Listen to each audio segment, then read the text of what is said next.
إن الحمد لله نحمده ونستعينه ونؤمن به ونتوكل عليه ونعوذ بالله من شرور أنفسنا ومن سيئات أعمالنا من يهد الله وهو المهتدي ومن يضلل فلن تجد له وليا مرشدا اللهم صل على محمد وعلى آل محمد كما صليت على إبراهيم وعلى آل إبراهيم اللهم بارك على محمد وعلى آل محمد كما باركت على إبراهيم وعلى آل إبراهيم إنك حميد مجيد أما بعد فإن خير الكلام كلام الله وخير الهدي هدي محمد صلى الله عليه وسلم وشر الأمور محدثاتها وكل محدثة بدعة وكل بدعة ضلالة أيها الإخوان والأخوات أوصيكم عباد الله وإياي أولا بتقوى الله أعوذ بالله من الشيطان الرجيم بسم الله الرحمن الرحيم اقرأ باسم ربك الذي خلق خلق الإنسان من علق اقرأ وربك الأكرم الذي علم بالقلم علم الإنسان ما لم يعلم. വളരെ പ്രിയപ്പെട്ട ഒരു മഹാഭാഗ്യമായി ഇവിടെ ഒരുമിച്ച് ചേർന്ന വിശ്വാസിനികളെ, നശ്വരമായ ഐഹിക ജീവിതത്തിൽ സ്രഷ്ടാവും തമ്പുരാനും നിയന്താവുമായ അള്ളാഹുവിൻ്റെ നിയമ നിർദ്ദേശങ്ങൾ ജീവിതത്തിൻ്റെ എല്ലാ മേഖലകളിലും പാലിച്ച് ദുനിയാവിൻ്റെ ജീവിതത്തെ ക്രമപ്പെടുത്തണമേ എന്ന് എന്നെയും തുടർന്ന് നിങ്ങളെയും ഓർമ്മപ്പെടുത്തുന്നു, ഉത്ബോധിപ്പിക്കുന്നു, വസിയത്ത് ചെയ്യുന്നു. അള്ളാഹുവിൻ്റെ ഇഷ്ടദാസന്മാരായി ജീവിക്കുവാനും അവനെ തൃപ്തിപ്പെട്ടുകൊണ്ട് ദുനിയാവിൻ്റെ ജീവിതത്തിൽ നിന്ന് വിട പറയാനും ഭാഗ്യം ലഭിക്കുന്ന മഹാഭാഗ്യവാന്മാരുടെ കൂട്ടത്തിൽ കാരുണ്യവാനായ നാഥൻ നമ്മെല്ലാവരെയും ഉൾപ്പെടുത്തി അനുഗ്രഹിക്കുമാറാകട്ടെ. സഹോദരങ്ങളെ, ആമുഖമായി ഓതിവെച്ച വിശുദ്ധ ഖുർആനിന്റെ അള്ളാഹുവിന്റെ പ്രവാചകന് ആദ്യമായി ഹിറാ ഗുഹയിൽ വെച്ചുകൊണ്ട് അവതരിച്ച വിശുദ്ധ ഖുർആനിലെ ആദ്യ 5 വചനങ്ങളാണ്. എന്താണ് ഈ വചനത്തിന്റെ താല്പര്യം എന്നതിനെ സംബന്ധിച്ച് ബോധ്യമുള്ള ആളുകളാണ് നമ്മളെന്ന് കൃത്യമായ ധാരണയുണ്ട്. അതുമായി ബന്ധപ്പെട്ടുകൊണ്ട് തന്നെ 1-2 കാര്യങ്ങൾ മാത്രം സൂചിപ്പിക്കുവാനാണ് ഇൻഷാ അല്ലാഹ് ഇന്നത്തെ ഖുത്ബയിലൂടെ ഉദ്ദേശിക്കുന്നത്. നമ്മളിവിടെ ഒരുമിച്ചിരിക്കുന്ന ഈ സമയം തൊട്ടടുത്ത 1-2 ദിവസങ്ങളിലായി നമ്മുടെയൊക്കെ മക്കളെ സംബന്ധിച്ചിടത്തോളം, വിദ്യാർത്ഥികളെ സംബന്ധിച്ചിടത്തോളം അവരുടെ ജീവിതത്തിലെ അതിപ്രധാനപ്പെട്ട ഒരു സമയമായിരുന്നു ഹൈസ്കൂൾ വിദ്യാഭ്യാസത്തിന്റെ അവസാനം SLC പരീക്ഷയുടെ വിജയവും അല്ലെങ്കിൽ അതിന്റെ റിസൾട്ടും, അതേപോലെ തന്നെ ഹയർ സെക്കൻഡറി വിഭാഗത്തിന്റെ +2 റിസൾട്ടും ഒക്കെ വന്ന ഒരു സമയമാണ്. പലരുടെയും വാട്സപ്പുകളുടെയും അതേപോലെ തന്നെ ഇൻസ്റ്റാഗ്രാമിന്റെയും ഫേസ്ബുക്കിന്റെയും ഒക്കെ പേജുകളിൽ തങ്ങളുമായി ബന്ധപ്പെട്ട മക്കൾക്ക് ലഭ്യമായിട്ടുള്ള ഫുൾ A+ന്റെയും അതുമായി ബന്ധപ്പെട്ട കഥകളും അതുമായി ബന്ധപ്പെട്ട കാര്യങ്ങളുമൊക്കെയാണ് നമ്മൾ കണ്ടുകൊണ്ടിരിക്കുന്നത്. പരീക്ഷ എഴുതിയ മുഴുവൻ വിദ്യാർത്ഥികളെയും നമ്മൾ അഭിനന്ദനം അറിയിക്കണം എന്നാണ് ആമുഖമായി സൂചിപ്പിക്കാനുള്ളത്. എന്നാൽ നമ്മുടെ സമൂഹത്തിലോ ഒരു ധാരണ എല്ലാ വിഷയങ്ങൾക്കും A+ കിട്ടിയവർ മാത്രമാണ് വിദ്യാർത്ഥി സമൂഹത്തിലെ ഏറ്റവും ഉന്നതരായ ആളുകൾ എന്ന ഒരു ധാരണ പലപ്പോഴും നമ്മുടെയൊക്കെ മനസ്സുകളിൽ നമ്മൾ അറിയാതെ ഉണ്ട് എന്നതാണ്. അതുകൊണ്ട് തന്നെയാണ് പരമാവധി A+ കിട്ടിയവരെ ആണ് നമ്മളൊക്കെ തന്നെ നമ്മുടെ സ്റ്റാറ്റസുകളിൽ ഉൾപ്പെടുത്തിയതായിട്ട് കാണാൻ കഴിയുന്നത്. ഞാനുമായി ബന്ധപ്പെട്ടുകൊണ്ട് എൻ്റെ വീട്ടിൽ ഞാനുമായി ബന്ധപ്പെട്ട 3 ആളുകൾ +2 പരീക്ഷ എഴുതിയിട്ടുണ്ടായിരുന്നു. ഞാൻ 3 പേരുടെയും ഒരു സ്റ്റാറ്റസ് ഇട്ടിരുന്നു. അതില് ഒരു വിഷയത്തിന് മാത്രം Aയും ബാക്കിയുള്ളതിന് A+ കിട്ടിയ എൻ്റെ സഹോദരിയുടെ പുത്രിയുടെയും, അതേപോലെ തന്നെ 3 A+ കിട്ടിയ ബാക്കിയുള്ളതിന് Bയും Cയും ഒക്കെ കിട്ടിയ എൻ്റെ മകന്റെയും, അതേപോലെ തന്നെ എൻ്റെ അനിയന്റെ മകന്റെയും ഒക്കെ സ്റ്റാറ്റസ് ഇട്ടപ്പോ അതിൽ ഏറ്റവും കൂടുതൽ ലൈക്ക് കിട്ടിയത് മുഴുവൻ A+ കിട്ടിയ ആളുകൾക്കാണ്. ഞാനിങ്ങനെ ആലോചിച്ചു പോയത് നമ്മുടെ ചിന്തകൾ അവിടെ എത്തിയിട്ടുണ്ട് എന്നതാണ്. എന്ന് പറഞ്ഞാൽ അത് ഉത്തമരായി ഉന്നതരായി അവരെ കാണുകയും, അല്ലെങ്കിൽ സമൂഹത്തിലെ ഉത്തമരായി മുഴുവൻ വിഷയങ്ങളിലും A+ കിട്ടിയ ആളുകളെ കാണുകയും, അത് കുറഞ്ഞ ആളുകൾ അവരെ താഴെ തട്ടിലും കാണുന്ന ഒരു അവസ്ഥ നമ്മുടെ സമൂഹത്തിൽ അറിഞ്ഞോ അറിയാതെയോ നിലനിൽക്കുന്നു എന്നത് വളരെ പ്രയാസകരമായിട്ടുള്ള ഒരു അവസ്ഥയാണ്. അഭിനന്ദനങ്ങൾ ഇപ്പോൾ നമ്മൾ സംഘടനാ തലത്തില് അല്ലെങ്കിൽ രാഷ്ട്രീയ മേഖലയിലൊക്കെ നടക്കുമ്പോഴും അവിടെയും നമ്മൾ പരിഗണിക്കുന്നത് ഇങ്ങനെ ഫുൾ A+ കിട്ടിയ ആളുകളെ മാത്രം അഭിനന്ദിക്കുന്ന ഒരവസ്ഥ നമ്മുടെ സമൂഹത്തിൽ നിലനിൽക്കുന്നു എന്നതാണ്. കൂട്ടിച്ചേർത്ത് പറയാനുള്ള ഒരു കാര്യം, പ്രകൃതിയെ കൂടി സംരക്ഷിക്കേണ്ടവരാണ് നമ്മളെന്ന ബോധ്യം നമുക്കുണ്ടാവുക. A+ നമ്മൾ സമ്മാനങ്ങളൊക്കെ കൊടുക്കുമ്പോൾ അത് നമ്മുടെ ഈ ഒരു പ്രകൃതിക്ക് ദോഷം വരുന്ന രൂപത്തിലുള്ള സമ്മാനങ്ങളെ സ്വീകരിക്കരുത് എന്ന് അതിനെ ശ്രദ്ധിക്കുന്ന ആളുകൾ എന്നുള്ള നിലക്ക്, മുസ്ലിങ്ങൾ എന്നുള്ള നിലക്ക് നമ്മൾ ഒന്ന് ശ്രദ്ധിക്കണമെന്ന് കൂടി ആ ഒരു സാഹചര്യത്തിൽ ആമുഖമായി കൊണ്ട് സൂചിപ്പിക്കുകയാണ്. അതോടൊപ്പം തന്നെ സോഷ്യൽ മീഡിയകളിലൊക്കെ വന്നുകൊണ്ടിരിക്കുന്നത് ആത്മഹത്യയുമായി ബന്ധപ്പെട്ടുകൊണ്ടുള്ള വാർത്തകൾ കുട്ടികൾക്ക് വല്ലാതെ മാനസികമായ പിരിമുറുക്കം അനുഭവിക്കുന്നു നമ്മുടെ സമൂഹത്തിൽ എന്നതാണ്. ഇവിടെ ഫുൾ A+ കിട്ടിയ ആളുകൾ അഭിനന്ദനത്തിന് അർഹരാണ്. അതേപോലെ തന്നെ A+കളുടെ എണ്ണം കുറഞ്ഞ ആളുകളും അല്ലെങ്കിൽ A+ തന്നെ കിട്ടാത്തവരും അവർ നേടിയ വിജയത്തിന് അഭിനന്ദനം അർഹിക്കുന്നവരാണ് എന്നതാണ്. അതിന് പല സാഹചര്യങ്ങളും അവരുടെ A+കൾ കുറയാൻ ഉണ്ടായിരിക്കാം എന്നതാണ്. അവിടെ നമുക്ക് നൽകാൻ കഴിയേണ്ടത് പ്രതീക്ഷയും പിൻബലവും അതേപോലെ തന്നെ പ്രോത്സാഹനവും എല്ലാവർക്കും നൽകാൻ സാധിക്കണമെന്നാണ് സൂചിപ്പിക്കാനുള്ളത്. നമ്മളൊക്കെ കേട്ട ഒരു ചരിത്രമുണ്ട്, അല്ലെങ്കിൽ ഒരു സംഭവമുണ്ട്.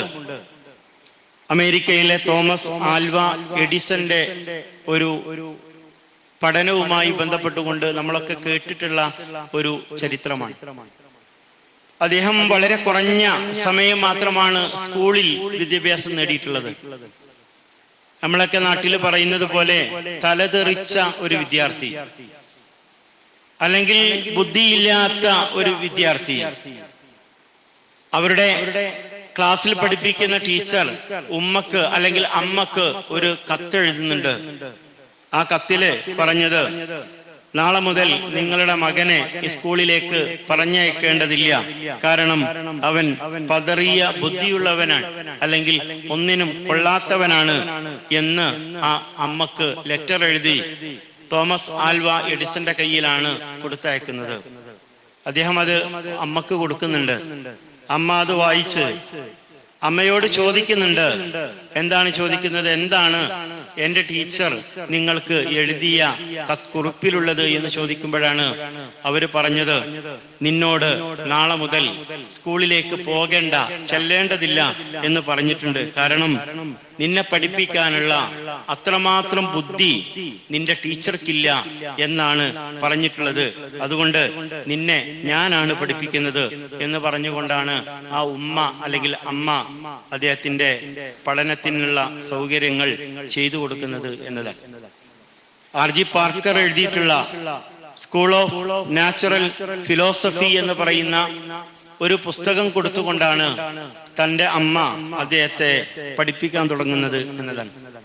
സ്കൂളിൽ തീരെ പഠിക്കാത്ത, വികൃതി കാണിക്കുന്ന, തലതിരിഞ്ഞ ആ കുട്ടിയാണ് വലിയ ശാസ്ത്രജ്ഞനായിട്ട് മാറുന്നത് എന്നതാണ്. നമ്മള് കത്തിക്കുന്ന ലൈറ്റിനു വേണ്ടി ഉപയോഗിക്കുന്ന ബൾബ് കണ്ടുപിടിച്ച ആ മനുഷ്യൻ, നിങ്ങൾ അവിടെ ആ അമ്മ കാണിച്ചു തരുന്ന എങ്ങനെയാണ് തന്റെ മക്കളെ നമ്മൾ ശ്രദ്ധിക്കേണ്ടത് എന്നതിനെ സംബന്ധിച്ചുള്ള കൃത്യമായ കാഴ്ചപ്പാടുകൾ നമുക്ക് അവിടെ കാണാൻ കഴിയും എന്നതാണ്. അതുകൊണ്ട് തന്നെ നമ്മള് ഈ തലതിരിഞ്ഞ കുട്ടികളും അതേപോലെ തന്നെ ബുദ്ധിയില്ല എന്ന് പറയുന്ന കുട്ടികളുമൊക്കെ സമൂഹത്തിന്റെ വലിയ നേതൃത്വം നൽകുന്ന, ജീവിത പാഠവമുള്ള, അതേപോലെ തന്നെ സമൂഹത്തിനും രാഷ്ട്രത്തിനുമൊക്കെ വലിയ സംഭാവനകൾ നൽകുന്ന അവസ്ഥകളിലേക്ക് ഈ മക്കളെ കൊണ്ടുവരാൻ കഴിയും.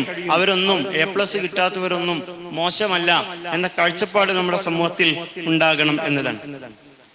പരിശുദ്ധ ഇസ്ലാം വിദ്യാഭ്യാസത്തെ വളരെ വലിയ പ്രോത്സാഹനം നൽകുന്നുണ്ട്. അതാണല്ലോ വിശുദ്ധ ഖുർആനിൽ ആദ്യം അവതരിച്ച സൂറ അലക്കിന്റെ ആദ്യത്തെ വചനം ഇഖ്റ എന്നാണ്. ഇഖ്റ എന്ന് പറഞ്ഞാൽ നീ വായിക്കുക എന്നതാണ്. ആരോടാണ് പറയുന്നത്? ഉമ്മിയായ പ്രവാചകൻ, അക്ഷരജ്ഞാനമില്ലാത്ത പ്രവാചകൻ, എഴുത്തും വായനയും അറിയാത്ത പ്രവാചകനെയാണ് വിജ്ഞാനത്തിന്റെ ആദ്യപടിയായി വായനയെ സംബന്ധിച്ചുകൊണ്ട് അഭിസംബോധനം ചെയ്യുന്നു വിശുദ്ധ ഖുർആനിന്റെ വചനം എന്നതാണ്. ആ വായന എവിടെ നിന്ന് തുടങ്ങണം? ആരുടെ നാമത്തിൽ തുടങ്ങണം? അതാണ് ഇഖ്റ ബിസ്മി റബ്ബിക്കല്ലദീ ഖലഖ്. നിന്നെ സൃഷ്ടിച്ച നിന്റെ രക്ഷിതാവിങ്കൽ നിന്നാണ് നിന്റെ വായന, ആ നാമത്തിലാണ് നിന്റെ വായന നീ ആരംഭിക്കേണ്ടത് എന്ന് വിശുദ്ധ ഖുർആൻ നമുക്ക് ബോധ്യപ്പെടുത്തി തരുന്നത്. ഇൽമു നേടുക, അല്ലെങ്കിൽ വിജ്ഞാനം നേടുക, അറിവ് നേടുക എന്നത് ഒരു മുസ്ലിമിനെ സംബന്ധിച്ചിടത്തോളം, ഒരു മുസ്ലിമത്തിനെ സംബന്ധിച്ചിടത്തോളം വളരെ അനിവാര്യമായിട്ടുള്ള അല്ലെങ്കിൽ നിർബന്ധമായിട്ടുള്ള ഒരു കാര്യമായിട്ടാണ് അന്ത്യപ്രവാചകൻ മുഹമ്മദ് റസൂലുള്ളാഹി സ്വല്ലല്ലാഹു അലൈഹി വസല്ലം പഠിപ്പിച്ചത്.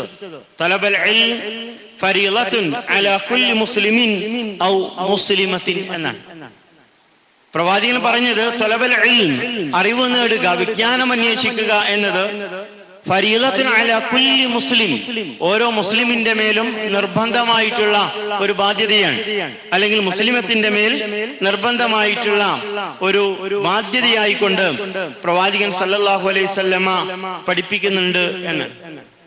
അറിവ് തേടിയുള്ള യാത്രയെ സംബന്ധിച്ചോ, അറിവ് തേടിയുള്ള യാത്രയെ സംബന്ധിച്ച് പ്രവാചകൻ പറഞ്ഞത്, മൻ സലക തരീഖൻ യൽതമിസു ഫീഹി ഇൽമ സഹലല്ലാഹു ലഹു ബിഹി തരീഖൻ ഇലൽ ജന്ന. പ്രവാചകൻ സല്ലല്ലാഹു അലൈഹി വസല്ലം പറഞ്ഞു, മൻ സലക തരീഖൻ യൽതമിസു ഫീഹി ഇൽമ. അറിവ് തേടി അതിന്റെ മാർഗത്തിൽ ഒരാൾ പ്രവേശിക്കുമ്പോ അവൻ അതുവഴി അള്ളാഹു എളുപ്പമാക്കി കൊടുക്കുന്നത് സഹലല്ലാഹു ലഹു ബിഹി തരീഖൻ ഇലൽ ജന്ന, സ്വർഗത്തിലേക്കാണ് അവന്റെ വഴിയെ എളുപ്പമാക്കുന്നത് എന്ന് പറഞ്ഞാൽ വായന, പഠനം, അറിവ് നേടുക, വിജ്ഞാനം നേടുക എന്നത് വളരെ വലിയ പ്രാധാന്യമുള്ള, മനുഷ്യനെ ആ അറിവുകൾ കൊണ്ടെത്തിക്കേണ്ടത് എവിടേക്കാണ്? ആ യാത്ര കൊണ്ടെത്തിക്കേണ്ടത് അവന്റെ ജീവിതത്തിന്റെ ആത്യന്തികമായ ലക്ഷ്യങ്ങളെ തിരിച്ചറിയുന്ന അറിവിലേക്കാണ്. അതാണ് പറഞ്ഞത് സക്കലല്ലാഹു ലഹു ബിഹി ത്വരീഖൻ ഇലൽ ജന്ന. ഒരു മനുഷ്യന്റെ ജീവിതത്തിന്റെ അടിസ്ഥാനപരമായ ആത്യന്തികമായ അവന്റെ ലക്ഷ്യമായ സ്വർഗം നേടുക എന്നതിലേക്ക് മനുഷ്യനെ നയിക്കുവാൻ അവന്റെ ഇൽമു കൊണ്ട് കഴിയണമെന്നാണ് പ്രവാചകൻ സല്ലല്ലാഹു അലൈഹി വസല്ലം ഈ ഹദീസിലൂടെ നമ്മെ ബോധ്യപ്പെടുത്തുന്നത്. അറിവുള്ളവനും അറിവില്ലാത്തവരും ഒരുപോലെയല്ല എന്നത് വിശുദ്ധ ഖുർആൻ നമ്മെ സൂറ സുമറിന്റെ 9-ാമത്തെ ആയത്തിലൂടെ ബോധ്യപ്പെടുത്തുന്നുണ്ട്. കുൽ, പ്രവാചകരെ താങ്കൾ പറയുക, ഹൽ യസ്തവിൽ ലദീന യഅലമൂൻ വല്ലദീന ലാ യഅലമൂൻ. അറിവുള്ളവരും അറിവില്ലാത്തവരും സമമാകുമോ? എന്നിട്ട് അള്ളാഹു പറയുന്നുണ്ട്, ഇന്നമാ യതദക്കറു ഉലുൽ അൽബാബ്. ആരാണ്? ബുദ്ധിമാന്മാർ മാത്രമാണ് കാര്യങ്ങളെ മനസ്സിലാക്കിക്കൊണ്ട് ആലോചിച്ചുകൊണ്ട് മനസ്സിലാക്കുകയുള്ളൂ എന്നാണ്. അപ്പൊ ഇൽമ് നേടുക എന്നത് വളരെ പ്രാധാന്യമുള്ള ഒരു കാര്യമാണ്. അള്ളാഹുവിന്റെ പ്രവാചകൻ ഒന്നിലും തന്നെ നിങ്ങൾ അസൂയ വെച്ച് പുലർത്തരുത് എന്ന് പഠിപ്പിച്ചിട്ടുണ്ട്. ഒരു വിഷയത്തിലും നിങ്ങൾ അസൂയ വെക്കരുത് എന്ന് പറയുമ്പോൾ രണ്ട് കാര്യങ്ങളിൽ നിങ്ങൾക്ക് അസൂയ വെക്കാം എന്ന് പ്രവാചകൻ പഠിപ്പിച്ചു. ആ അസൂയയെ സംബന്ധിച്ച് പ്രവാചകൻ സല്ലല്ലാഹു അലൈഹി വസല്ലം പഠിപ്പിച്ചത് എന്താ? പ്രവാചകൻ അസൂയ എന്ന് പറയുന്നത് മനുഷ്യന്റെ നന്മകളെ തീ വിറകിനെ തിന്നുന്നത് പോലെ തിന്നു നശിപ്പിക്കുന്നു എന്നാണ്. എന്നാൽ അവിടെ രണ്ട് വിഷയത്തിൽ നിങ്ങൾക്ക് അസൂയ വെക്കാമെന്ന് പറയുമ്പോൾ അവിടെ പ്രവാചകൻ സല്ലല്ലാഹു അലൈഹി വസല്ലം പറഞ്ഞത് അത് ഇൽമാൻ, അറിവ് നേടുന്ന വിഷയത്തിൽ. ഒരു മനുഷ്യൻ അദ്ദേഹത്തിന് വിജ്ഞാനമുണ്ട്, ആ വിജ്ഞാനം കൊണ്ട് അദ്ദേഹം പ്രതിഫലങ്ങൾ നേടിയെടുക്കുന്നു. ആ പ്രതിഫലം നേടിയെടുക്കുന്ന സമൂഹത്തിന്റെ നാടിന്റെ നന്മക്ക് വേണ്ടി ആ വിജ്ഞാനത്തെ ഉപയോഗപ്പെടുത്തുന്നു. അല്ലെങ്കിൽ ആ മനുഷ്യനെ പേരിൽ നിങ്ങൾക്ക് അസൂയ വെക്കാമെന്നാണ് പ്രവാചകൻ സല്ലല്ലാഹു അലൈഹി വസല്ലം പഠിപ്പിച്ചത്. രണ്ടാമത്തത് സമ്പത്ത് അള്ളാഹുവിന്റെ മാർഗത്തിൽ ചെലവഴിക്കുന്ന ഒരു മനുഷ്യനെ സംബന്ധിച്ചിടത്തോളം നിങ്ങൾക്ക് അസൂയ വെക്കാം. അദ്ദേഹത്തെ പോലെ ധനം എനിക്കുണ്ടാവുകയാണെങ്കിൽ അതിനേക്കാൾ കൂടുതൽ ഞാൻ ചെലവഴിക്കും എന്ന അസൂയ നിങ്ങൾക്ക് വെക്കാം എന്നാണ്. അപ്പൊ അറിവിന് വളരെ പ്രാധാന്യം നൽകിയിട്ടുണ്ട്. നിങ്ങൾ അറബികളെ സംബന്ധിച്ച് നമുക്കറിയാം, അവരുടെ കൂടെയുള്ള മാറ്റിവെക്കാൻ കഴിയാത്ത ഒരു അവയവമാണ് സൈഫ് എന്ന് പറയുന്നത്, വാളെന്ന് പറയുന്നത്, അല്ലേ? എന്നാൽ വിശുദ്ധ ഖുർആൻ പരിശോധിക്കുമ്പോ അതിൽ നമുക്ക് സൂറത്തു സൈഫ് എന്ന് പറഞ്ഞുകൊണ്ട് ഒരു വാളിനെ കുറിച്ചുള്ള അധ്യായത്തെ കാണാൻ കഴിയില്ല. എന്നാൽ വിശുദ്ധ ഖുർആനിൽ നമുക്ക് കാണാൻ കഴിയുന്നത് സൂറത്തുൽ ഖലം എന്നാണ്. ഖലം എന്ന സൂറത്തിനെ നമുക്ക് കാണാൻ കഴിയും. എന്ന് പറഞ്ഞാൽ വിജ്ഞാനം നേടേണ്ടതിന്റെ അടിസ്ഥാനപരമായി ഉണ്ടാവേണ്ട എഴുത്തിനെയും വായനയെയും സംബന്ധിച്ച് വിശുദ്ധ ഖുർആൻ പറഞ്ഞു. 2 തവണയാണ് ഖലം എന്ന് വിശുദ്ധ ഖുർആനിൽ നമുക്ക് കാണാൻ കഴിയുന്നത് എന്നതാണ്. അതുകൊണ്ട് തന്നെ നമ്മൾ ശ്രദ്ധിക്കേണ്ടത് ഭൗതികമായ പഠനം, അതോടൊപ്പം തന്നെ മതപഠനത്തിനും ഇസ്ലാം വളരെ വലിയ പ്രാധാന്യം നൽകുന്നു എന്നതാണ്, അല്ലെ? മതപഠനത്തിലൂടെയും ഭൗതികമായ പഠനത്തിലൂടെയും ആ റബ്ബിനെ കണ്ടെത്താൻ കഴിയുക എന്നതാണ് ഒരു വിശ്വാസിയിൽ ഉണ്ടാകേണ്ടുന്ന ഏറ്റവും വലിയ ക്വാളിറ്റിയായി പരിശുദ്ധ ഇസ്ലാം നമുക്ക് ബോധ്യപ്പെടുത്തി തരുന്നത്. ആപ്പിളിനെ സംബന്ധിച്ച് പഠിക്കുമ്പോ, ആപ്പിൾ എന്ന് പറയുമ്പോ അതിലുള്ള മൂലകങ്ങളെ കുറിച്ച് പഠിപ്പിക്കുമ്പോ അല്ലെങ്കിൽ പഠിക്കുമ്പോ അത് നൽകുന്നവരെ കുറിച്ചുള്ള ബോധം കൂടി മാത്രമല്ല, അത് ദാനം ചെയ്യുമ്പോഴുള്ള പ്രതിഫലത്തെ കൂടി മതപരമായ വിജ്ഞാനം മനുഷ്യനെ ബോധ്യപ്പെടുത്തുന്നു എന്നതാണ്. ഭൗതികമായ വിജ്ഞാനം ആപ്പിളും അതിന്റെ ഗുണവും മനുഷ്യൻ കഴിച്ചാലുള്ള ഗുണത്തെയും ഒക്കെയാണ് കുറിച്ചാണ് സംസാരിക്കുന്നതെങ്കിൽ, മതപഠനം എന്ന് പറയുന്നത് എങ്ങനെയാണ്? മതം പഠിക്കുമ്പോ അത് വിശക്കുന്നവന് നൽകുമ്പോ അതുകൊണ്ട് ലഭ്യമാകുന്ന പ്രതിഫലത്തെക്കുറിച്ചും അത് നൽകിയ നാഥനെ കുറിച്ചുമൊക്കെ മനുഷ്യന്റെ ശരീരത്തിലെ അത്ഭുതം നിറഞ്ഞ ശ്വസന വ്യവസ്ഥയെയും ദഹന വ്യവസ്ഥയെയും നാഡീ വ്യവസ്ഥകളെയും ഒക്കെ ആലോചിക്കുമ്പോ അതിനെ സൃഷ്ടിച്ച ആ രക്ഷിതാവിനെ കുറിച്ചുള്ള ബോധ്യവും അതേപോലെ തന്നെ അത് തനിക്ക് നൽകിയ രക്ഷിതാവിനെ അംഗീകരിച്ചുകൊണ്ട് ദുനിയാവിന്റെ ജീവിതത്തിനെ ക്രമപ്പെടുത്തേണ്ടതിന്റെ ബോധ്യവും മനുഷ്യന് നൽകാൻ അവന്റെ വിജ്ഞാനം കൊണ്ട് കഴിയണം എന്നതാണ്. അതാണല്ലോ വിശുദ്ധ ഖുർആൻ പറഞ്ഞത്, ലഖദ് ഖലഖനൽ ഇൻസാന ഫീ അഹ്സനി തഖ്വീം. മനുഷ്യനെ ഏറ്റവും നല്ല രൂപത്തിലാണ് അവനെ നാം ഉണ്ടാക്കിയിട്ടുള്ളത്, സൃഷ്ടിച്ചിട്ടുള്ളത് എന്നതാണ്. എന്നാൽ ഇന്ന് നമ്മുടെ വിദ്യാഭ്യാസ മേഖല എങ്ങനെയാണ്? അത് മലീമസമായി കൊണ്ടിരിക്കുന്നു എന്നതാണ്. എന്തിനാണ് അറിവ് നേടേണ്ടത്? എന്തിനറിവ് നേടണം? അത് വിശുദ്ധ ഖുർആൻ നേരത്തെ പറഞ്ഞു വന്നു. ആ അറിവെന്ന് പറഞ്ഞത് അവന്റെ ഭൗതികമായ ജീവിതത്തിന് അനുഗുണമായി അത് അതേപോലെ തന്നെ അവന്റെ പാരത്രികമായ ജീവിതത്തിലേക്ക് കൂടി അവന് വെളിച്ചം നൽകുന്നതായിരിക്കണം അവൻ നേടിയെടുക്കുന്ന വിജ്ഞാനം എന്നതാണ്, അല്ലെ? എന്നാൽ ഇന്നത്തെ വിദ്യാഭ്യാസ മേഖല മലീമസമാക്കിക്കൊണ്ടിരിക്കുന്നു എന്ന് പറയുമ്പോ ഇന്ന് ഒരൊറ്റ ലക്ഷ്യം മാത്രമാണ് വിദ്യാഭ്യാസം നേടുന്നതിന് പലപ്പോഴും നമുക്കൊക്കെ നിമിത്തമായി അല്ലെങ്കിൽ മോട്ടിവേഷനായി പ്രചോദനമായി മാറുന്നത്. അതെന്താ? നന്നായി പഠിച്ച് നന്നായി ഒരു ജോലി നേടാനുള്ള ജീവിതോപാധിയായി, അതിനുള്ള ഒരു മാർഗമായി നമ്മുടെ വിദ്യാഭ്യാസം നേടുക എന്നത് ചുരുങ്ങിപ്പോകുന്നു എന്നതാണ്. അതുകൊണ്ടാണ് കുട്ടികൾ തമ്മിലുള്ള മത്സരങ്ങള് വർദ്ധിക്കുന്നത്. അതുകൊണ്ടാണ് കുട്ടികൾക്ക് പിരിമുറുക്കമുണ്ടാകുന്നത്. അതേപോലെ തന്നെ പലപ്പോഴും കോഴ്സുകളെ തിരഞ്ഞെടുക്കുന്നത് പോലും രക്ഷിതാക്കളുടെ പൊങ്ങച്ചത്തിന് കാരണമായി തീരുന്നത്. എന്റെ മോൻ എവിടെയാണ് പഠിക്കുന്നത് അല്ലെ? കുറച്ചു മുമ്പ് ഒരാൾ പറഞ്ഞ ഒരു കഥയുണ്ട്, അദ്ദേഹത്തിന്റെ അനുഭവത്തിൽ പറഞ്ഞതാണ്. ഒരു മകനെ കേരളത്തിന് പുറത്ത് എഞ്ചിനീയറിംഗിന് വിട്ട ഒരു പിതാവ്, ഈ മകൻ എഞ്ചിനീയറിംഗ് പഠിക്കാൻ വേണ്ടി കേരളത്തിന് പുറത്തേക്ക് പോയി. ആ കുട്ടിയാണെങ്കിൽ അവിടെയുള്ള അവന്റെ കമ്പനി വളരെ നല്ല സുഹൃത്തുക്കളായിരുന്നു. ഇവിടെ നിന്ന് ഇസ്ലാമികമായി വലിയ ശ്രദ്ധയില്ലാത്ത കുട്ടിയാണെങ്കിൽ അവിടെ പോയി പുറത്തുപോയി തിരിച്ചു വരുമ്പോഴേക്ക് അവന്റെ കൂട്ടുകാരൊക്കെ അവർ 5 നേരം നമസ്കരിക്കുന്നവരും അതേപോലെ തന്നെ രാത്രിയിൽ നമസ്കരിക്കുന്നവരും ഖുർആൻ പാരായണം ചെയ്യുന്നവരും ഒക്കെയായി മാറി എന്നതാണ്. അങ്ങനെ ആ മകൻ വീട്ടിലേക്ക് വന്ന് അന്ന് സുബഹിക്ക് പള്ളിയിലേക്ക് പോയി. പള്ളിയിലെ ദിക്റും ദുആകളും ഒക്കെ കഴിഞ്ഞ് തിരിച്ചു വരുന്ന സമയത്ത് ഉമ്മറത്തിരിക്കുന്ന പിതാവ് അവനോട് പറഞ്ഞത്, നിന്നെ മൗല്യാരാക്കാനല്ല ഞാൻ പറഞ്ഞയച്ചത്, നിന്നെ എഞ്ചിനീയർ ആക്കാനാണ് എന്ന് പറഞ്ഞ ഒരു സംഭവം ഓർത്തുപോവുകയാണ്. പ്രിയപ്പെട്ടവരെ, ആ ഒരു കാഴ്ചപ്പാടിലാണോ നമ്മൾ ഉള്ളത് എന്നുകൂടി നമ്മളൊന്ന് ആലോചിക്കണം എന്നാണ്. പരിശുദ്ധ ഇസ്ലാം വിജ്ഞാനത്തെ 3 തലങ്ങളിൽ നമുക്ക് വിവരിച്ചു തരുന്നുണ്ട്.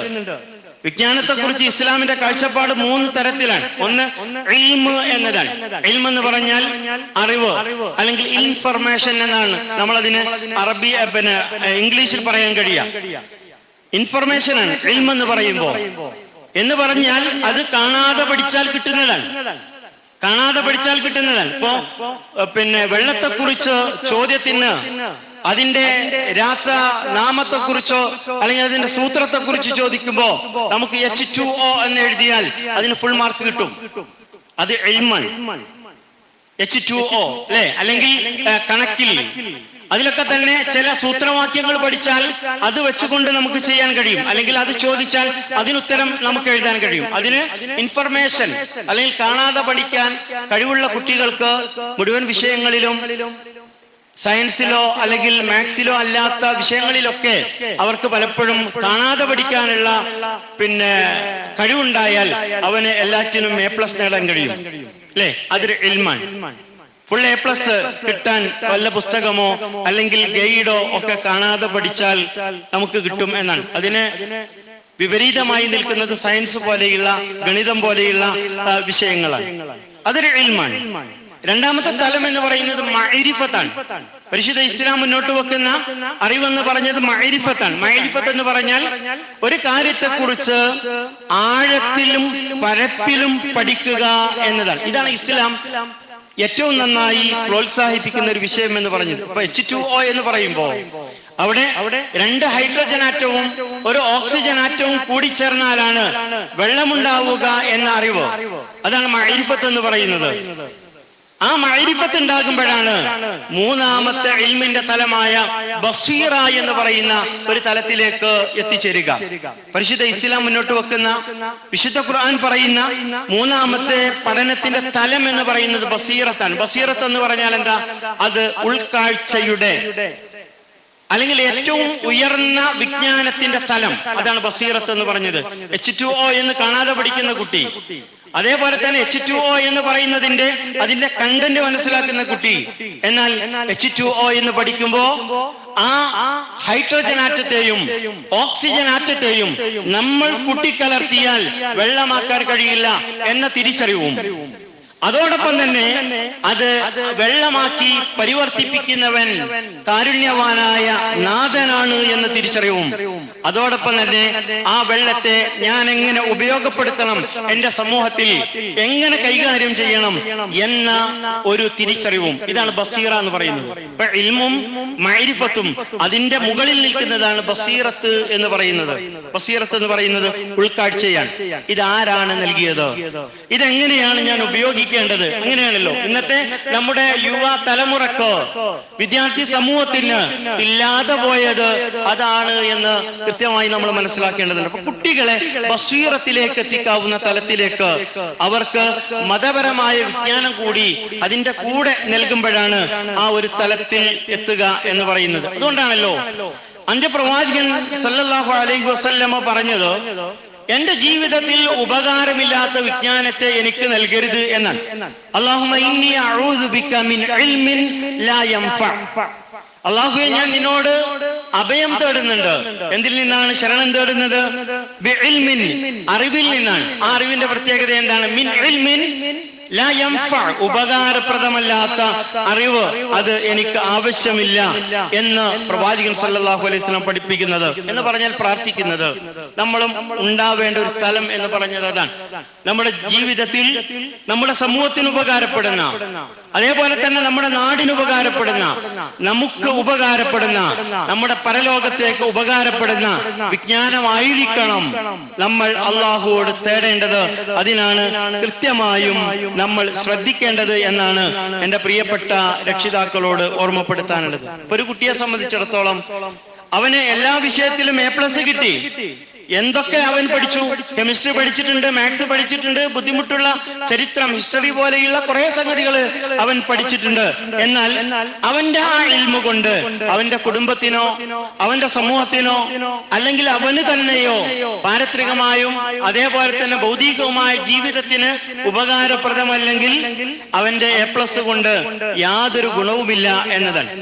എന്നാൽ ഒരു വിദ്യാർത്ഥി A+ കിട്ടിയിട്ടുണ്ടാവില്ല, അല്ലെങ്കിൽ A+കളുടെ എണ്ണത്തിൽ അവന് കുറവുണ്ടാകാം. എന്നാൽ അവൻ പഠിച്ചതുകൊണ്ട് അവന് കുടുംബത്തിന് ഉപകാരമുണ്ടായി, അവന്റെ സമൂഹത്തിന് ഉപകാരമുണ്ടായി, അതേപോലെ തന്നെ അവന് ഉപകാരമുണ്ടായി, അവന്റെ പാരത്രികമായ ജീവിതത്തിന് ഉപകാരമുണ്ടായാൽ അതാണ് ഏറ്റവും വലിയ A+ എന്ന് പറയുന്നത്. ആ തലത്തിലേക്കാണ് നമ്മുടെ കാഴ്ചപ്പാടുകൾ ഉണ്ടാവേണ്ടത് എന്നാണ് എന്റെ പ്രിയപ്പെട്ടവരോട് ഓർമ്മപ്പെടുത്താനുള്ളത്. ആ ഒരു അർത്ഥത്തിൽ അല്ലെ, പരീക്ഷയിലെ വിജയം മാത്രമല്ല, ജീവിതത്തിൽ ബസീറത്തുണ്ടാവുക, ഉൾക്കാഴ്ചയുണ്ടാകുക.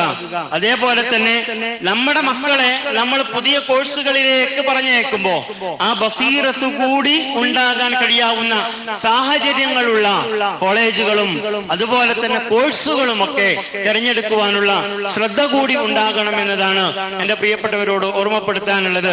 അതാണ് പരിശുദ്ധ ഇസ്ലാം മുന്നോട്ട് വെക്കുന്നത്. മതപരമായ വിജ്ഞാനം, അതോടൊപ്പം തന്നെ ഭൗതികമായ വിജ്ഞാനങ്ങളിലും നമ്മുടെ മക്കൾ ഉയർന്നു നിൽക്കണം. അതിനുള്ള പരിശ്രമം നമ്മളിൽ ഉണ്ടാകണം.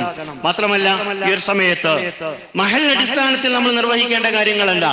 മഹൽ അടിസ്ഥാനത്തിൽ നമ്മൾ ഇങ്ങനെ നമ്മുടെ മഹല്ലുകളിൽ നിന്ന് വിജയിച്ച മക്കൾക്ക് അവരുടെ കഴിവനുസരിച്ച് കൊണ്ടുള്ള കോഴ്സുകൾ തിരഞ്ഞെടുക്കുവാൻ അവർക്ക് വേണ്ടുന്ന നിർദ്ദേശങ്ങൾ നൽകുന്ന ഒരു അവസ്ഥയിലേക്ക് മഹല്ലുകൾ ഉണ്ടാകണം.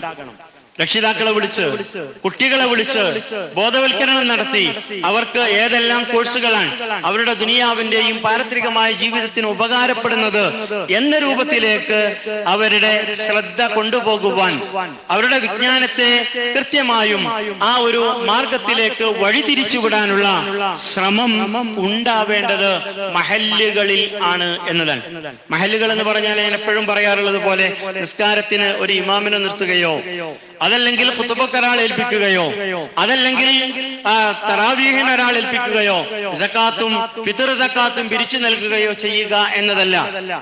നമ്മുടെ സമൂഹത്തിന്റെ മുമ്പിൽ നടക്കുന്ന, വഴികാട്ടിയാകുന്ന തലത്തിലേക്ക് പ്രവണ പോലെയുള്ള ഈ മഹലിനെ സംബന്ധിച്ച് നമുക്കറിയാം, അതിന് കെൽപ്പുള്ള ധാരാളം ആളുകളാണ് ഇതിന് നേതൃത്വം നൽകുന്നത്, ഈ മഹലിന് നേതൃത്വം നൽകുന്നത്. അവരുടെ കൃത്യമായ ശ്രദ്ധ ഇത്തരം കാര്യങ്ങളിൽ കൂടി ഉണ്ടാകണമെന്ന് ഒരു ബാധ്യത എന്നുള്ള നിലക്ക് എന്റെ പ്രിയപ്പെട്ടവരോട് ഓർമ്മപ്പെടുത്തുകയാണ്. ആ ഒരു അർത്ഥത്തിൽ നല്ല രൂപത്തിലേക്ക് ദിശാബോധം നൽകുന്ന ഒരു മാതൃകാ മഹല്ലായി, അതേപോലെ തന്നെ വിശുദ്ധ ഖുർആനും അല്ലാഹുവിന്റെ പ്രവാചകന്റെ ചര്യയും ബോധ്യപ്പെടുത്തുന്ന രൂപത്തിൽ നമ്മുടെ മക്കളുടെ വിദ്യാഭ്യാസ കാര്യങ്ങളിൽ കൂടി ശ്രദ്ധിക്കുന്ന തരത്തിലേക്ക് നമ്മുടെ പ്രവർത്തനങ്ങൾ ആയി മാറാൻ നമ്മൾ പരിശ്രമിക്കുക. അല്ലാഹു അനുഗ്രഹിക്കുമാറാകട്ടെ.